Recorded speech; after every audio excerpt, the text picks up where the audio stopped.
From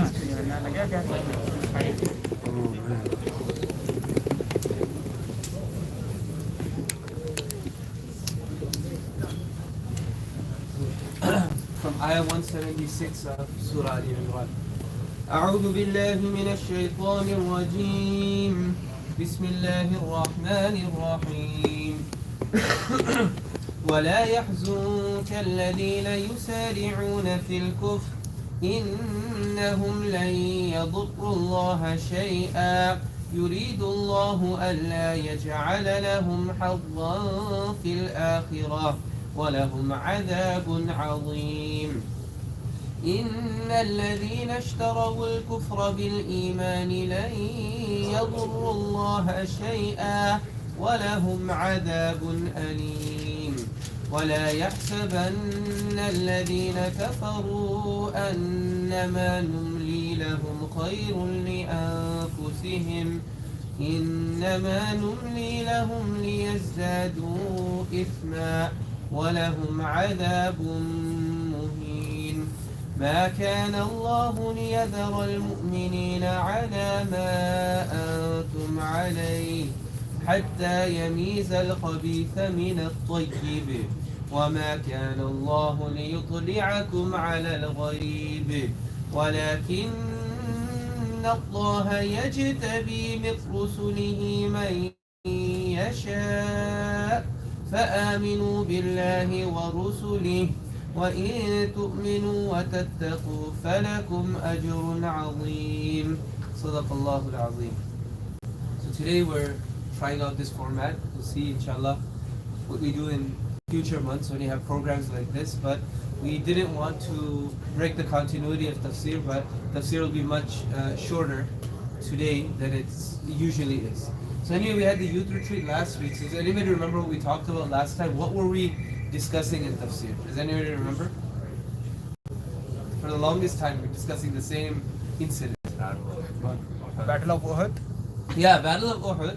And then we said after the Battle of Uhud, there was another incident, right? There was the Battle of Badr Sughra, meaning the second Battle of Badr, which really wasn't a battle. And then it ended with the ayah, وَقَالُوا حَسْبُنَا اللَّهُ وَنِعْمَ الْوَكِيلُ فَانْقَلَبُوا بِنِعْمَةٍ مِّنَ اللَّهِ. And Allah subhanahu wa ta'ala, He gave a lot of rewards to the Muslims. So what happened in the second Battle of Badr, the Battle of Badr Sughra, you had at the end of the Battle of Uhud, Abu Sufyan was calling out and trying to taunt the Muslims. And he said that we'll meet you next year and we'll fight. There was another smaller incident, like a few days after the Battle of Uhud, that didn't materialize in a fight either. The Mushrikun, they got scared and they never showed up. Then the Battle of Badr Sughra, 1 year later, Rasulullah ﷺ and Abu Sufyan, they decided, we're going to meet 1 year later and we're going to settle the score. Because we had, like in every fight, there's a trilogy, right? So the first fight, the Muslims won. The second one, the Mushrikun won. The third one is the tiebreaker. They said, let's see who wins. But the Mushrikun, they were dealing with a year of drought. They were economically drained from two battles, the Battle of Uhud and the Battle of Badr. So Abu Sufyan didn't want to go, but he wanted to place the blame on the Muslims. So what he did was he made some excuse and he sent somebody to scare the Muslims and say that a huge army is coming from Badr, from Makkah, and is going to Badr. You guys don't want to go there. The Muslims, when they heard that, they said, we don't care. Hasbunallahu wa ni'mal wakeel. Allah is enough for us. Allah subhanahu wa ta'ala is the best protector.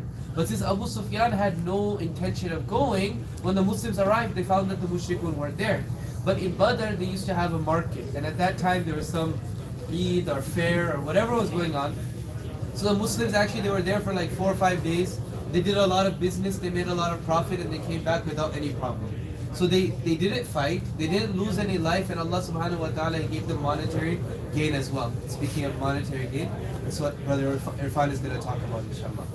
So now the next ayah, we're coming back to the Battle of Uhud. The next 3 ayahs, they are connected to the Battle of Uhud. The first 2 are meant to comfort Rasulullah sallallahu alaihi wasallam. The last ayah is a threat to the mushrikun. Now why does Allah need to comfort Rasulullah sallallahu alaihi wasallam? The reason is that look, the Muslims just suffered a huge defeat, at least in some aspects. It was a complete defeat, but it was a defeat. And they lost a lot of people close to the Muslims, right? Hamza radiallahu anhu, he passed away. Mus'ab bin Umair radiallahu anhu, he passed away. these things, they were martyred in the battle, and it hurt Rasulullah a lot. So now Allah subhanahu wa ta'ala, He is comforting Nabi sallallahu alayhi wasallam with these few ayats, right?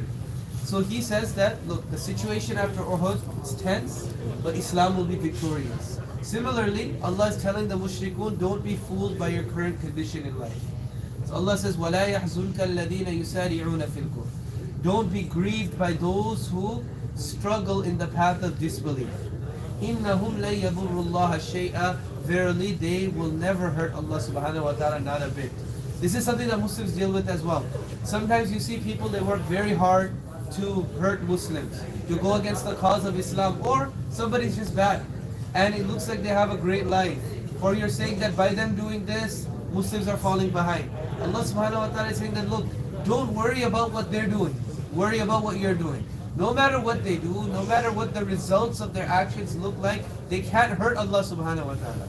Maybe they'll hurt the Muslims physically, but they shouldn't break you mentally and spiritually, right? Because they'll never hurt Allah. يُرِيدُ اللَّهُ أَلَّا يَجْعَلَ لَهُمْ حَظًّا فِي الْآخِرَةِ. It's Allah's will that they have no share in the hereafter.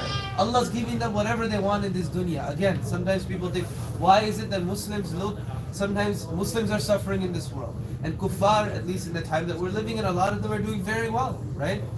You would say that they dominate the world, portions of the kuffar or some segments of them. How is that the case? Allah says, I don't want to give them anything in the akhirah. So whatever good they do, they have some good in them, right? I'm giving it all to them in this world. وَلَهُمْ عَذَابٌ عَظِيمٌ. And a terrible torment it awaits them. إِنَّ الَّذِينَ اشْتَرَوُا الْكُفْرَ بِالْإِيمَانِ لَن يَضُرُّوا اللَّهَ شَيْئًا وَلَهُمْ عَذَابٌ أَلِيمٌ.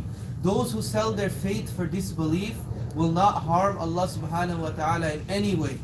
Agonizing torment it awaits them. What does this mean, selling your faith? Allah tells us in another place in the Quran, إِنَّ اللَّهَ اشْتَرَى مِنَ الْمُؤْمِنِينَ أَنفُسَهُمْ وَأَمْوَالَهُمْ بِأَنَّ لَهُمُ الْجَنَّةَ. Allah has purchased the lives of the believers, right? Allah has purchased our lives and our wealth in return for Jannah. So you have to give up your life to Allah subhanahu wa ta'ala, and Allah will give you Jannah. So there's some people, what do? They purchase kufr, right? They have iman, but they say that, look, iman is difficult. To be a Muslim is difficult. You have to be patient. Let me buy kufr because I like some of the things that the kuffar are doing around me. I want that. So they sell their iman. Take my iman, do whatever you want. I want kufr. إِنَّ الَّذِينَ اشْتَرُوا الْكُفْرَ بِالْإِيمَانِ لَن يَضُرُّوا اللَّهَ شَيْئًا. Again, they're not hurting Allah. They're hurting themselves. وَلَهُمْ عَذَابٌ أَلِيمٌ.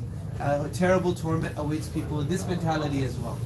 Now Allah is giving a warning to the mushrikun, and this is something for us to remember as well. وَلَا يَحْسَبَنَّ الَّذِينَ كَفَرُوا أَنَّمَا نُمْلِي لَهُمْ خَيْرٌ لِأَنفُسِهِمْ. The disbelievers should not think that it's better for them that we give them more time. إِنَّمَا نُمْلِي لَهُمْ لِيَزْدَادُوا إِثْمًا. Sometimes we see, our whole life, the oldest person here, although youngest at heart perhaps, brother is the 65? Yeah. 65, okay. Your whole life you've seen Muslims struggling, right? The Muslims being pushed down, Muslims being beaten up, right? And for people who are born, maybe it's even worse if you're born like pre 9/11, because you had to go through everything that happened in 9/11, right? After that. And then you have everybody who's born post 9/11. All you see throughout your life, Muslims are terrorists, Muslims are bad, Muslims are barbaric, Muslims are backwards, we need to go and we need to spread this and that to them. So now people growing up, they say like, maybe it's Islam that's holding us back. And this refrain has been going on for 100 years, 200 years, since colonialism, since the age of colonialism. That Islam is the thing that's holding us back. And why? Because we're looking at worldly progress of others. Allah subhanahu wa ta'ala is telling us here, don't think that the fact that I'm giving them some time to keep ruling, to keep succeeding, don't think that this is good for them. Rather, إِنَّمَا نُمْلِي لَهُمْ لِيَزْدَادُوا إِثْمًا. Allah gives them more time so that they become more sinful. Right? Like a hunter, they give some bait. You give something. You give something to the thing that you want to hunt. You give them bait, and then after a while you pounce on them. Allah subhanahu wa ta'ala is saying, look, this world is Darul Imtihan. Everybody's going to be tested. Somebody just asked me today, Muslims are in Syria, Muslims are in Palestine, Muslims are in India, Kashmir, they're good people, they're pious people, they're making dua. Why does nothing happen for them? Why are they still getting killed? How could Allah subhanahu wa ta'ala allow this? This is a common question. It's called the problem of evil? One thing is that Allah subhanahu wa ta'ala has more than one quality. He's not just merciful. If Allah was just merciful in the way that people want Him to, He's merciful because everybody has certain things, right, for free. But if He was merciful in the way that people want it to be, that they say that how could this happen if Allah is merciful, then everybody would be living in their own metaverse, right? That's basically what they're trying to do. In your own virtual reality, happy all the time, right? But this is real life. So Allah has more than one quality. Allah is Punisher, Allah is mighty, Allah is wise, and His actions that have wise outcomes as well. Maybe it's not good for me or you today, but in the end it'll be good for us. But the other thing to understand is that this world is not a vacuum, right? The evil of some people, it needs to manifest itself. It needs to be put onto others. And the good of some people, it needs to be put onto others, right? So if I'm living in this world, right, it could be that I'm a bad person, but Abdul Rahman is a very nice person. And so he sees that I'm struggling, so he comes and he gives me food, right? Now, he did something nice for me. I'm bad. I probably didn't deserve that mercy. And then after that, I eat that food and I use the energy gained for that food to go and do something bad to Brother Irfan, who's good and volunteering his time to come here, right? While his goodness needed to go on someone, it happened to go on somebody bad. My badness, it needed to go on somebody who happens to be good, on somebody who's good, right? On the day of judgment, that's where everything is going to be settled. That's why we can't expect in this world that everything is going to be good. This world is a mix of good and bad, and for some people, you experience more bad in this world than you experience good. Others experience more good than they experience bad. The hereafter is where all of this is settled. So don't look at your worldly position or somebody else's worldly position and use this as a sign of Allah that Allah is pleased or displeased with this person. None of that matters. What matters is how you or how they react to the position that Allah has put them in. You could be in a position of power and you use it to spread justice, to spread goodness to others. Allah is pleased with you.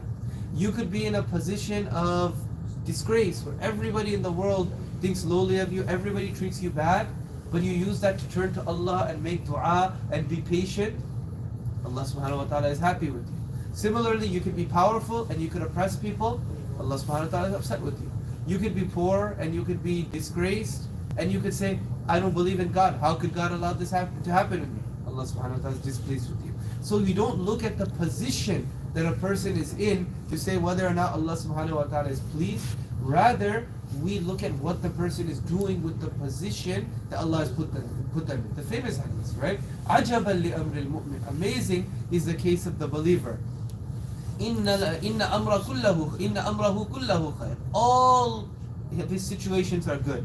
If some good happens to him, he's thankful, and that's good for him. If something bad happens to him, he is patient, and Allah subhanahu wa ta'ala, and that's good for him. Allah rewards him. So we'll end here, inshallah, with this thought. And so now, inshallah, I make dua. Allah subhanahu wa ta'ala gives you guys a lot of wealth. And it won't show necessarily that Allah is happy with you guys, but use some of the things that He teaches today, and inshallah, Allah subhanahu wa ta'ala will be happy with you as well. Jazakallah khair. Assalamu alaikum. You need to introduce you too? You got your hype man? You got a hype man? Your hype man.